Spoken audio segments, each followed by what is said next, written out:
con el tema Los derechos humanos en el derecho civil. El licenciado Paulino Bolaños Servín nos compartirá sus conocimientos y experiencias sobre esta materia.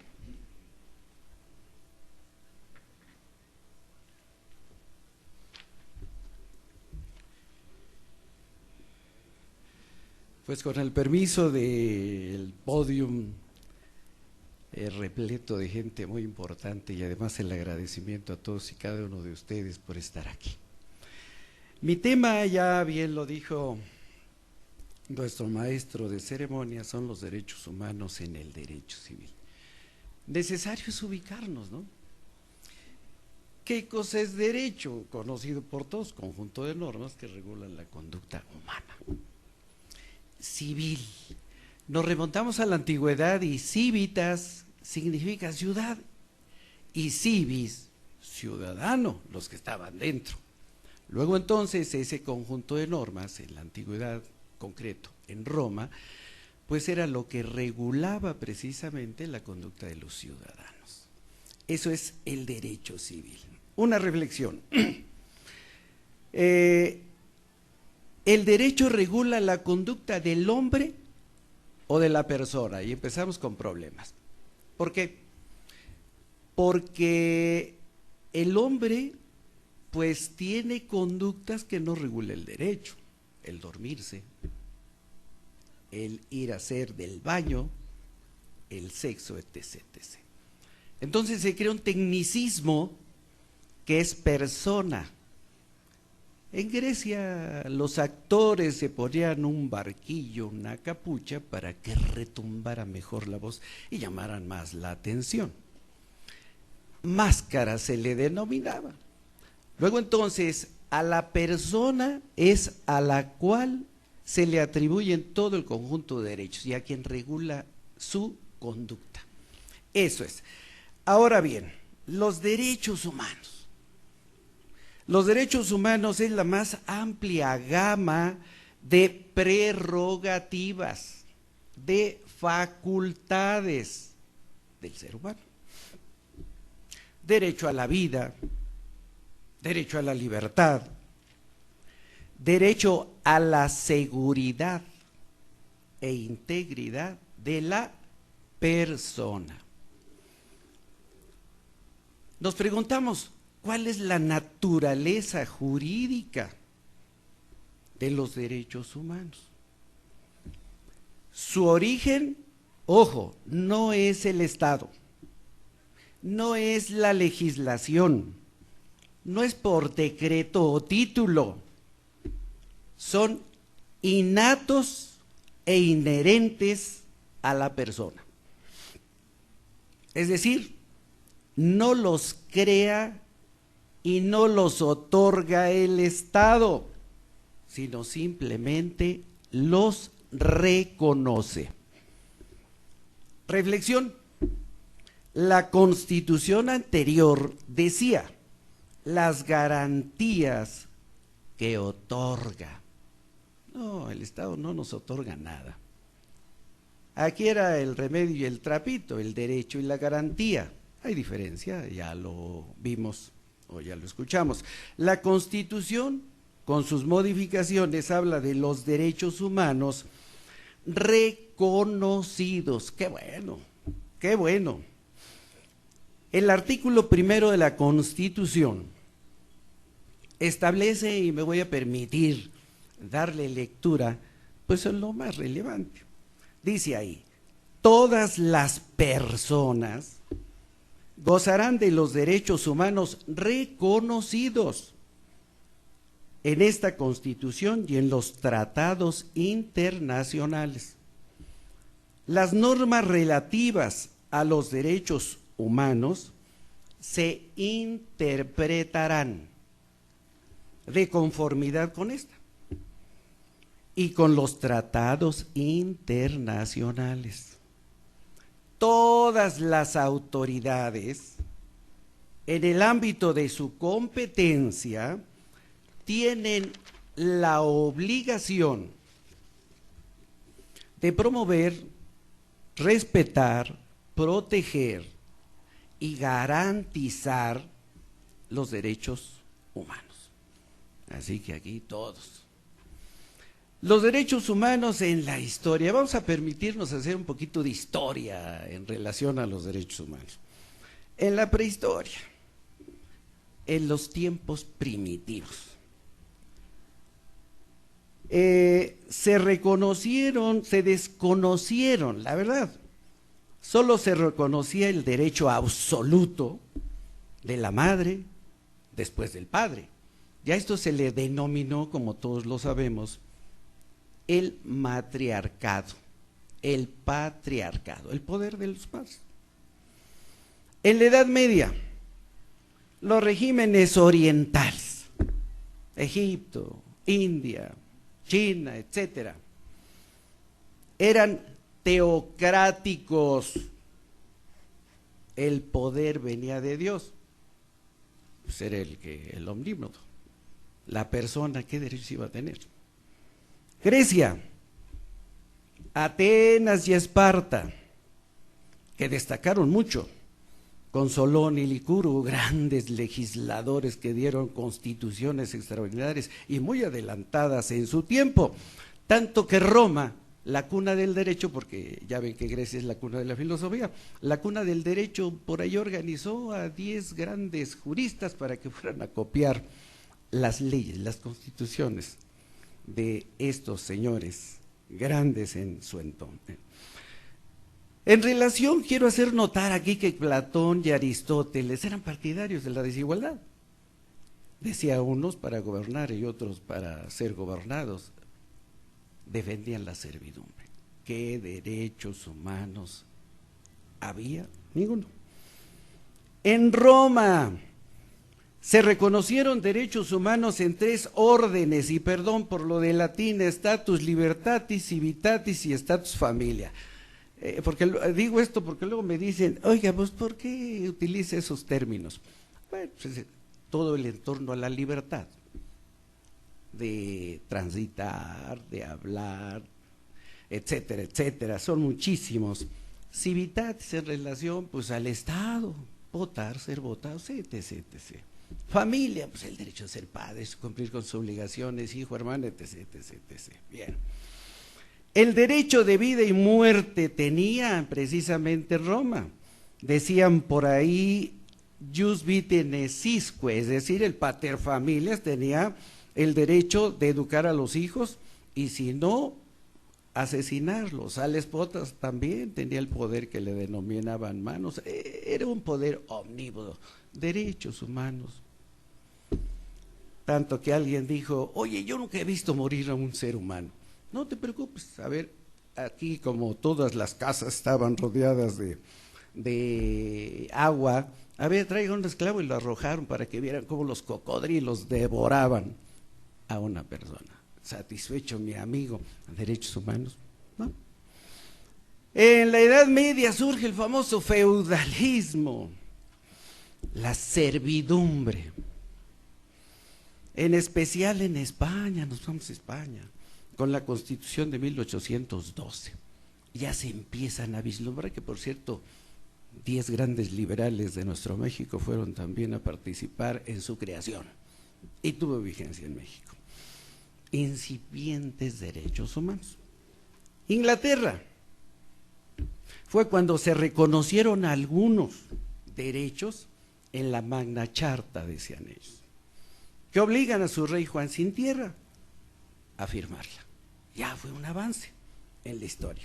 Ahora bien, ¿qué pasa? También aquí fue causa de todo esto la Primera, la Segunda Guerra Mundial, los experimentos que hacían con todos los pobres prisioneros.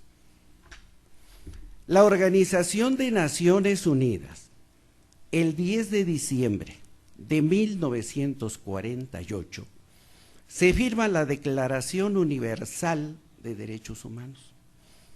Ojo, conminando a los estados democráticos a incluir en sus constituciones los derechos humanos. Y pues lo lograron a medias. Se dice que hubo en el sistema europeo con 47 estados que lo aceptaron, en el sistema interamericano con 35, en el sistema africano en fase de conformación 25. Así que vamos progresando. Si hablamos del sistema interamericano, pues ¿qué hay del sistema interamericano? El Pacto de San José de Costa Rica o Convención Americana sobre Derechos Humanos, con carácter vinculante. Ojo con esto de vinculante, es decir, que sí constriñe, que sí obliga.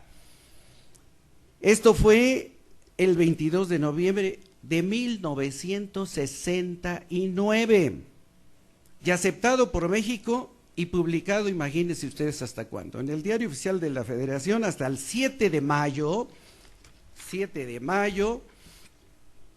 de 1981, 11 años después. Estableciendo aquí la OEA, la Comisión y la Corte Interamericana de los Derechos Humanos. Y ya hablo yo de imposición en México. ¿Por qué imposición? Porque la ONU, los derechos humanos, el Banco Mundial, en su constitución y legislación secundaria, el 10 de junio de 2011 fue cuando aquí se aceptó y se reformaron 11 artículos. Pero había cierta resistencia y la hubo, la verdad. De varios presidentes se rehusaban al reconocimiento, pero hasta cierto punto hubo cierta obligación, ¿no? Bueno, pues ayuda económica, la ONU, la OEA, y para mí qué bueno que sea eso. En esto llegamos a la conclusión interesante: los jueces nacionales frente a los derechos humanos. A raíz de la reforma, todos los jueces mexicanos son jueces de derechos humanos. Ojo con esto, todos los jueces. Las reflexiones que me provoca todo esto es en relación a la soberanía. ¿Qué es la soberanía? Super omnia viene de ahí. Autoridad suprema, más alta, más elevada, etc., etc., etc. El Estado mexicano es soberano. Y los estados que forman parte de él, se dice hasta en la propia Constitución y en la local, son estados soberanos. Mentira, eso es un error. Tienen autonomía local de darse sus leyes, pero no son soberanos. Solamente hay una soberanía que es de la Federación. Bueno, la soberanía es el poder supremo en lo interno e independiente en lo externo, porque hay una igualdad con todos los demás estados. Pero me pregunto, y ojalá que reflexionemos en esto, ¿qué pasa con la imposición de los derechos humanos en nuestra legislación? Estado independiente, tienes que regular en tu artículo primero y 133 los derechos humanos. Fueron 11 artículos, pero fundamentalmente en el primero. Esa imposición, ¿dónde quedó la autonomía? ¿Dónde quedó la soberanía? En relación con la supremacía de la Constitución Federal y los tratados.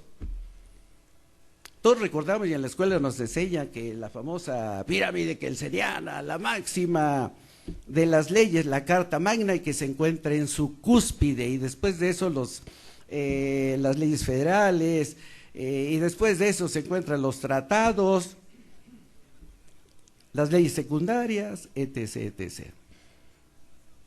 Pero ¿qué pasó con esa supremacía si hubo una imposición de los derechos humanos? Ya la supremacía, ¿dónde queda? Ahora algo muy importante. Si se llega a decir que ya los tratados, obvio, relacionados con esto, y en los que se han signado, ojo, los tratados están en igualdad, pero la verdad van más allá. A veces nos imponen sus ejecutorias por la Corte Interamericana. Entonces, ¿dónde está la soberanía? ¿Dónde está esa supremacía de la Constitución?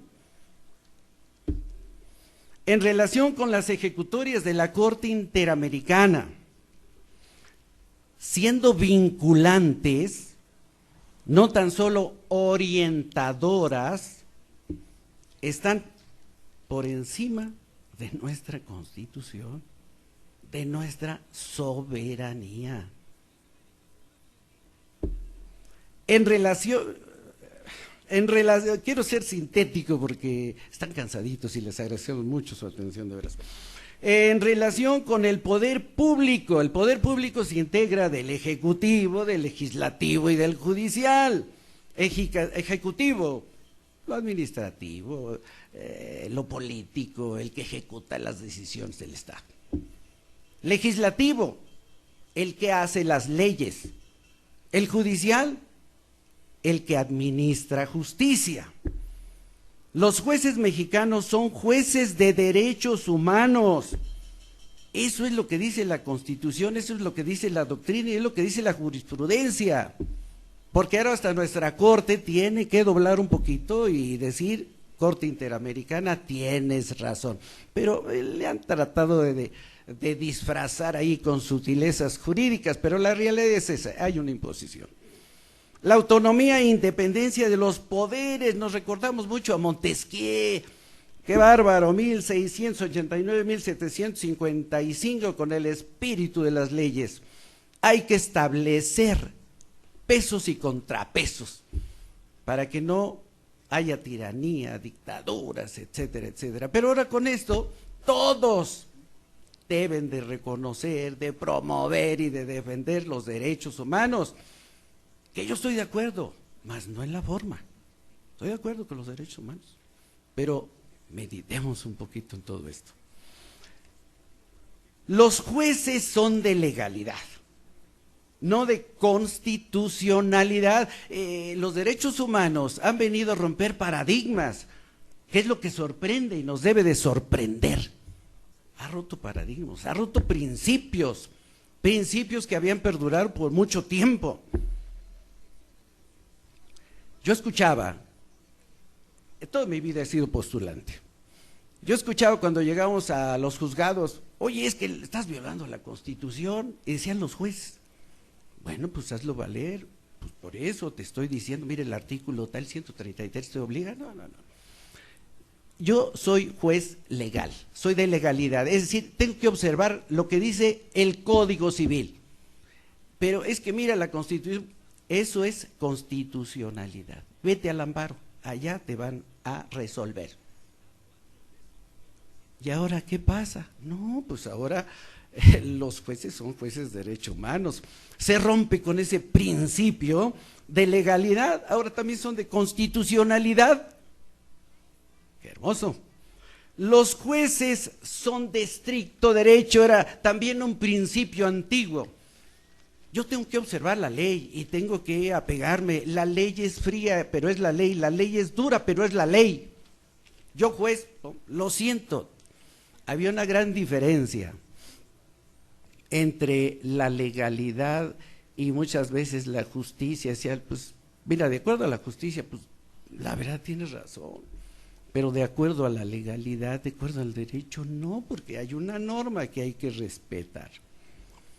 Pero ahora también se ha roto con esto, que los jueces no son de estricto derecho, ya, híjole, tienen que doblar, incluso tienen, cuando hay una omisión, viene la suplencia de la queja.